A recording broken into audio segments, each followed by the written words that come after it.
Welcome to RenMac Off Script, where we openly discuss markets, economics, policy, history, and life. It is spooky, the 13th, Friday the 13th of October, 2023. I'm Jeff DeGraff.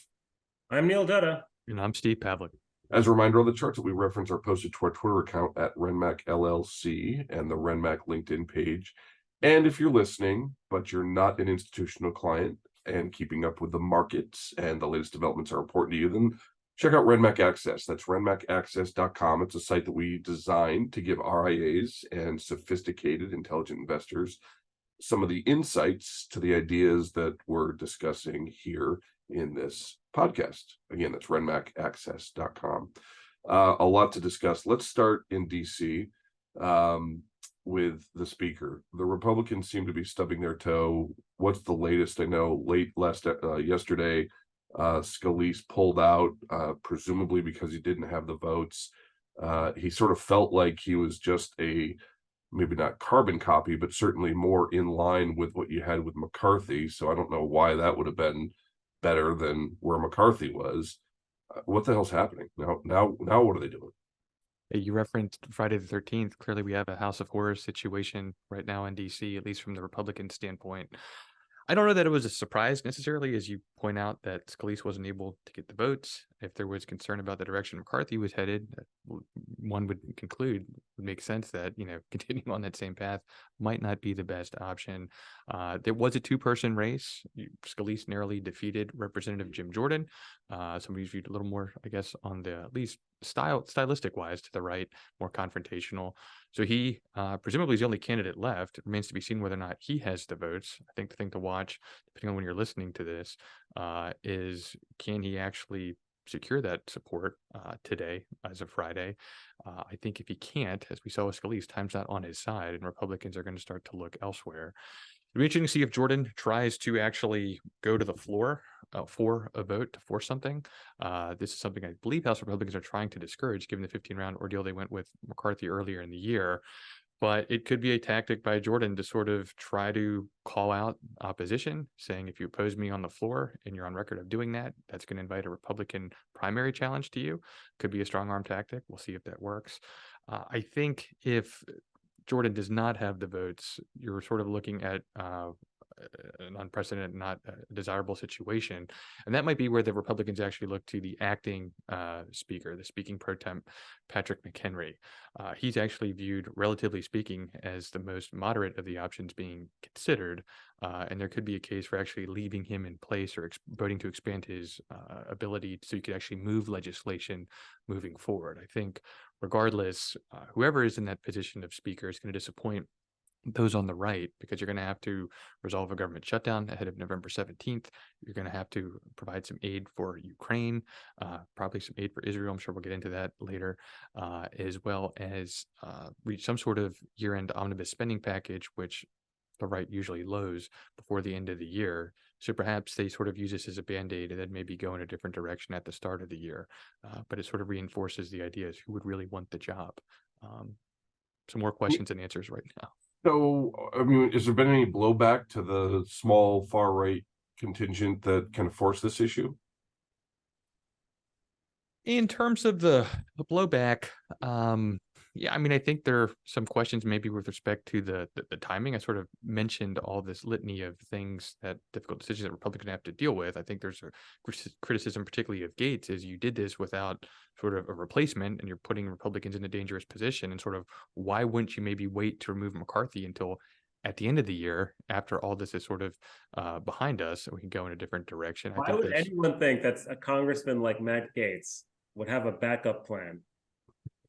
Well, it goes back to what we always talk about, is one of the things that's maybe harder to follow in politics is the incentives. I think, when you talk about Wall Street and deals, the incentive is money. And I think for politicians, the incentives aren't always aligned. And so for Gates, who's somebody who is looking more at bolstering his brand to run outside of Congress, potentially as a replacement to Governor DeSantis down there in Florida, he feels that this benefits him. There's also the question of this ethics investigation, whether he thought he had to actually act now to try to remove McCarthy, somehow try to influence that in order just to stay around in Congress before he decides to run for governor. So again, it's not always clear, but maybe that had some motivation according to some. Do the developments in the Middle East make it more likely that the Republicans settle and just put somebody in there? I mean, I would have thought that would have been Scalise, but so maybe that doesn't hold water. What are your thoughts? I do. I think there's more pressure now, given the situation in Israel, for Republicans to name somebody, which is why I think at a minimum they'll go to McHenry to maybe at least at the very minimum expand his role, just so that they can go ahead and provide some sort of legislative response there. In terms of electoral impact, clearly this doesn't help Republicans. We're sort of going to the polls to vote. This idea of, well, can they even govern, could be on the mind of some voters. That said, we're talking about an election that's more than a year away. You're talking about an election that may include Joe Biden and Donald Trump. Right. Because of gerrymandered districts, or just fewer competitive seats out there, and we see a decline in ticket splitting in presidential years. So it may not impact many seats, but again, you don't need many seats to control the majority. So it remains to be seen, but definitely something to watch, but just sort of a context around that moving forward. Yeah, 55 or 56 weeks, whatever it is a lifetime in It does this feel a lot business. like game theory, doesn't it? I mean, like a prisoner's dilemma, right? Like you have the prisoners in this case are Ukraine and Israel, right? And so, basically, what's the most likely outcome? They both get what they need, based on the direction that we're going. If you apply that game theory logic to what's going on in DC. It'll be interesting to see equilibrium. whether they can link the support for Israel and Ukraine, because you have different dynamics here, with Republicans more unified support behind Israel, and Democrats more unified behind support for Ukraine. There's been some thoughts, could you sort of marry the two and move them forward? That sounds good in theory. I don't know if that's actually going to work in reality. But to Neil's point, maybe it'll strengthen the resolve that to expedite the process that could end up benefiting Ukraine. That said, we should point out that you're not going to raise taxes to pay for this additional aid. Democrats aren't going to reduce spending. So what does that mean? That means adding to the deficit, which at higher interest rates, we're on track to exceed what we spend on defense domestically. And that should alarm people moving forward. I think the rating agencies are starting to wake up to that. I think more people are starting to wake up to that. And right now, DC is not known for having serious people that are interested in addressing these serious challenges. So speaking of inflation, we got the inflation data this week.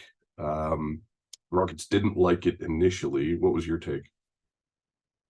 Well, it was the measure that the Fed looks at, the sort of core services excluding housing, that was a little bit firmer than expected. But I think it's important to think about the nuance around inflation. And the Fed's certainly going to be thinking about that. Remember, my view on the Fed is that they basically want to give the data an opportunity to disprove the soft landing. So that means that they're going to let this run a little bit, irrespective of what the data is doing, at least for a period of time. So as an example, we did see shelter rise quite a bit in the CPI data, but that's unlikely to continue because we know that home prices had moderated before. We know that new sort of lease growth shows more moderate inflation. So when you take a look at core CPI excluding shelter, it was pretty benign. So at the same time, you can look at things like airfares. Airfares rose a little bit in the CPI data, but they fell in the PPI data. And there's differences of scope and weight between CPI and PCE.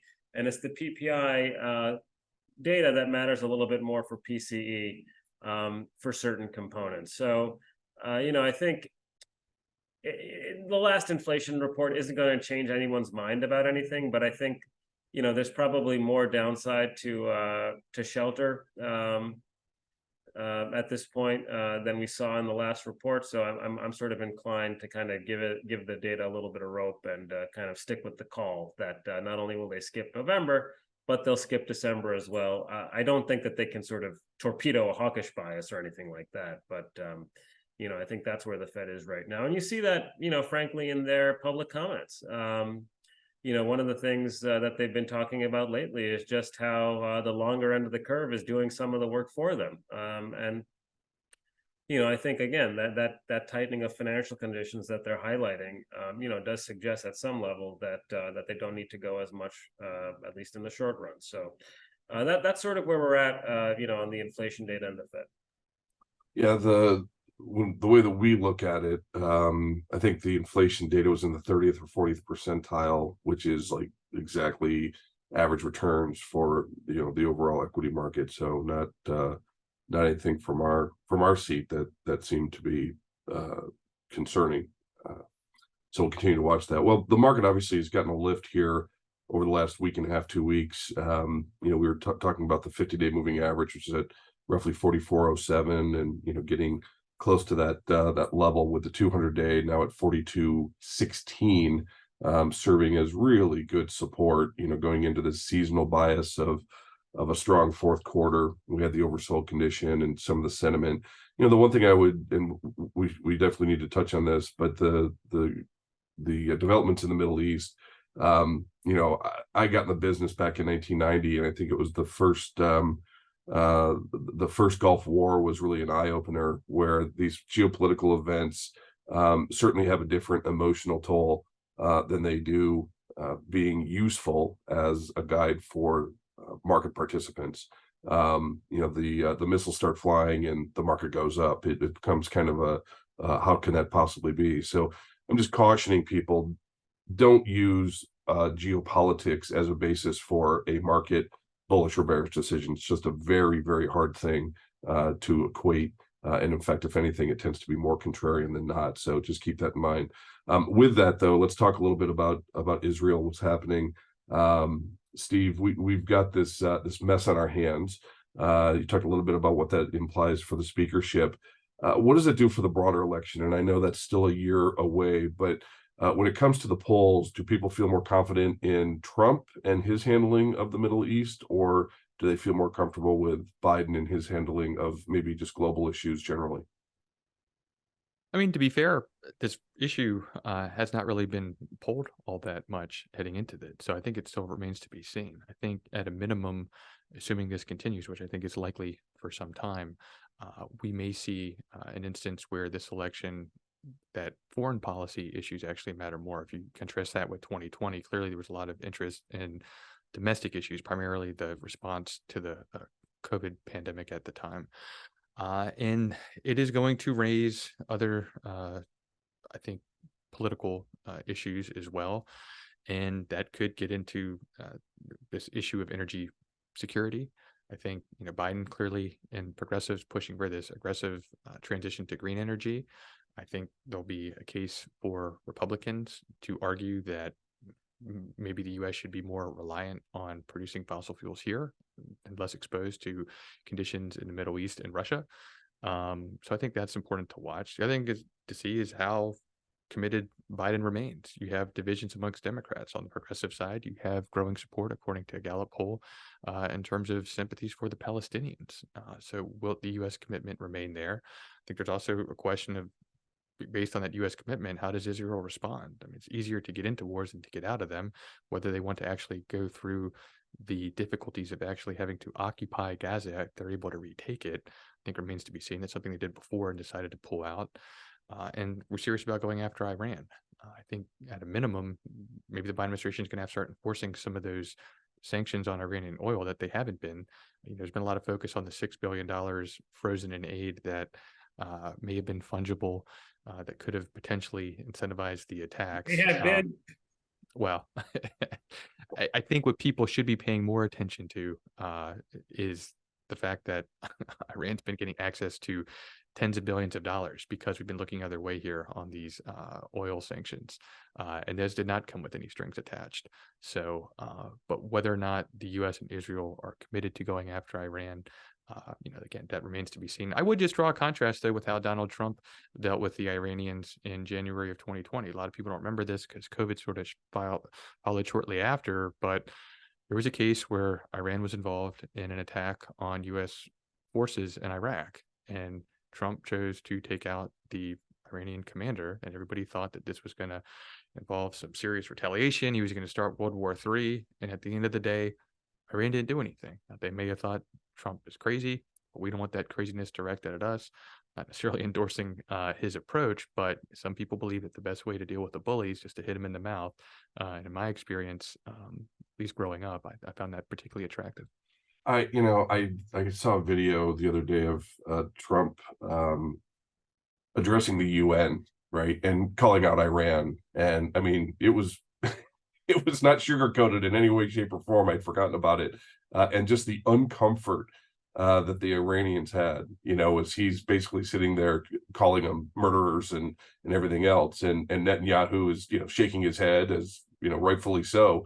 You kind of look at it and say, you this week, right? I mean, he couldn't help himself, right? I mean, airing out his grievances with Netanyahu for congratulating Biden on winning the election. Well, my personal favorite with that with Trump was I saw someone on Twitter just post just 2 tweets from Trump during his presidency, where he, like, the first one was with North Korea, where he basically called Little Rocket Man. why won't Kim Jong-un understand? Can someone please inform him that I too have a nuclear button and mine actually works? And then he said something with Iran where he was like, where he basically said, like, this is a message to President Rouhani. We are no longer a country that will stand for your demented words of death and destruction. Like, basically warning him on Twitter. And then someone just takes those 2 things, screenshots them, and then retweets it and says, whatever foreign policy this is, I want it back. I mean, so. no doubt. Well, a little closer to home, one of the things about this correction that's been a bit of a head scratcher has been, as the market has contracted, cyclicals actually outperformed, and on a relative basis are above where the defensives are. And that's not what you typically expect, even in a consolidation or a correction of 5, maybe up to 10%. That just isn't the way the world historically works. And I think what it really is a reflection of the death of Tina, right? There is no alternative. It's the acronym for Tina. And in which people were fleeing bonds or fixed income because there was not enough attractive returns, and putting those dollars in other alternatives that hopefully provided those types of returns. And clearly at this point, you didn't see it. So the decline that we've seen in utilities, the decline that we've seen in healthcare, the decline that we've seen in staples, I think is the culmination of people realizing that there is an alternative, and they're taking those dollars that were otherwise allocated towards fixed income or something with a little bit more stability and moving those out of the equity markets and into the fixed income markets. So we'll see what happens there, but we did get capitulation signals, which was curious, in both staples and utilities last week. And usually that provides some type of initial floor, if not something a little bit more permanent. So kind of a shift there, but I think it's coming at a very unusual time, and certainly curious, and something we're going to keep our eye on. Neil, what are you watching next week? Next week, the main event's going to be retail sales. This will be a September data point. Now, remember that consumer spending has been red hot, and I would expect to see some pullback. That's certainly consistent with a lot of the credit card data that we've seen over the month. The early read on October does suggest that September was sort of a dead spot, and we've started to recover a little bit since then in October. So retail sales should be weaker than expected. I think the overall tone of consumption is still fine. Obviously, keep in mind that in October, we will see and are seeing a significant decline in retail gasoline prices. We'll also be getting data on industrial production and some of the regional manufacturing PMIs. Those will be, the surveys will be an October data point. My favorite line from the road this week was, we were talking about growth, and one of our clients said, and the Inflation Reduction Act money hasn't even been spent yet. Like, that's actually such a great paradox, right? The inflation. Technically true. I mean, It is. I know, it's crazy. Based on what we talked about, I mean, again, it just feels like the path of least resistance to all the crap that's going on in DC is just spend more money, right? I mean, how do you spend more money? How do you, how do you fund defense? Spend more money, right? Like, so. Doesn't that make the Fed's job more challenging? Yes, absolutely. Right. Rates are a very imperfect tool to deal with the inflation dynamics that we're seeing. You need some kind of sober sort of fiscal consolidation that's phased in over time. You need an adult. You need an adult in the room. Well, part of the issue, though, right? I mean, this is just it's just the kind of recency bias that we see. Fiscal austerity left a sour taste in a lot of people's mouth, not only in the U.S. but also globally, right? And what they did then, frankly, they should be doing now, but there's no appetite to do it because of the experience with it in the first place, right? So I think that's part of the problem. The risk is, the risk for, I think, the U.S. is that, do we face some kind of market pressure down the line, right? I mean, obviously, I was in London just this last week, guys, and we remember last fall what happened to the UK when Liz Truss unveiled her budget. They basically said, you're not going to be able to do that. And that was the end of it. Obviously, it's a little bit more challenging in the US. You can't just get rid of a president for putting out a budget that isn't approved by the market. But it is something to just keep in the back of your mind. I mean, I would just go back to, I think the last time we had a budget surplus, George W. Bush had just come into office. And if you look at one of the reasons that we quickly went from surplus to a deficit was responding to the 9/11 attacks. Just our commitment there just sort of comes full circle with sort of what we're looking at multiple fronts now, U.S. assistance. Not sure that was part of the strategy of Iran and maybe to some extent related Russia and China, just getting the U.S. to sort of commit more than it can sustain. But if it is, something to think about.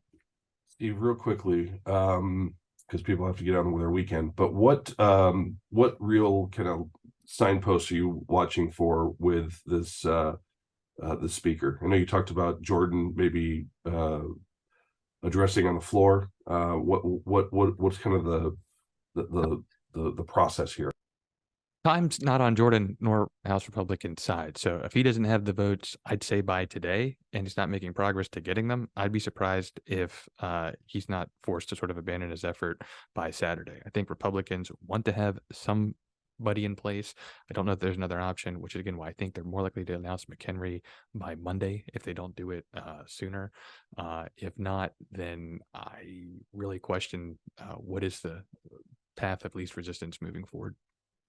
Somebody's gonna make a phone call to McCarthy this weekend. Hey, just kidding. Kind of rethought it. I'll take it. He's the one that sort of keeps dangling that prospect. Is and just watching him, it sort of illustrates why they probably got rid of him in the first place, saying he's going to run, then he's not going to run, then he's going to run, he's not going to run. Some people believe that's why he threw his support behind Jordan, because he wanted to block the votes for Scalise to create this dissension where maybe Republicans would be forced to come back to him. I'd be surprised if McCarthy were a better option than the McHenry one I laid out. But stranger things have happened. The other thing to watch too is what's it going to be like to have McCarthy looking over your shoulder moving forward, having a former speaker looking over a current speaker. That's sort of a new, my experience, unprecedented dynamic. And the issue just raises a question of divided loyalties moving forward. So not ideal. Yeah, have a plan, for God's sakes. Ridiculous. All right, that's it. Join us again next week. We'll be 1 week older, 1 week wiser. Don't forget to follow us on Twitter. And again, if you like what you're hearing, you want to dig deeper into some of the ways that we're thinking about the world, join us at RenMacAccess.com. Until then, I'm Jeff DeGraff. I'm Neil Dutta. And I'm Steve Pavlik. We'll see you.